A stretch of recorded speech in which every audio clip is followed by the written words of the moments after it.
Welcome to MKS digital marketers. இன்றைக்கி நீங்கள் பார்த்துட்டு இருக்க இடம் பார்த்தீங்கன்னா சேலம் கற்பூர் இன்ஜினியரிங் காலேஜுக்கு அப்படியே ஆப்போசிட்டில் இருக்கக்கூடிய அம்மையப்பா நகரில் தாங்க.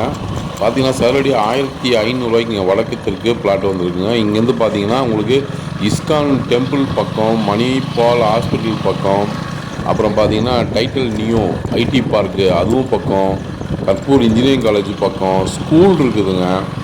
உங்களுக்கு வேணும் அந்த கேந்திரிய வித்யாலயா ஸ்கூல் இருக்குது. ஸ்கூலு, காலேஜு, ஒர்க்கிங் ஸ்பேஸு எல்லாமே பக்கமாக இருக்கக்கூடிய ஒரு நகரம்னு பார்த்தீங்கன்னா சேலம் கற்பூர் இன்ஜினியரிங் காலேஜ் ஆப்போசிட் இருக்கக்கூடிய அம்மையப்பா நகர் தாங்க. இது பார்த்தீங்கன்னா பயங்கரமாக டெவலப் ஆகிட்டு இருக்குது. உங்களுக்கே தெரியும், சமீப காலமாக பார்த்தீங்கன்னா இங்கே தான் வந்து அதிகமாக இடம் வாங்கி வீடு கட்டிகிட்டு இருக்காங்க. சதுரடி 1500 இந்த சுற்று வட்டாரத்துலேயே எங்கேயுமே கிடையாதுங்க. ஸோ வடக்கு தெற்கு ரெண்டுமே இருக்குது. ஸோ வாங்கி நீங்கள் பயனடையுங்கள். வேறு ஏதாவது சந்தேகம் இருந்தால் இந்த நம்பருக்கு கால் பண்ணுங்கள். Thank you very much.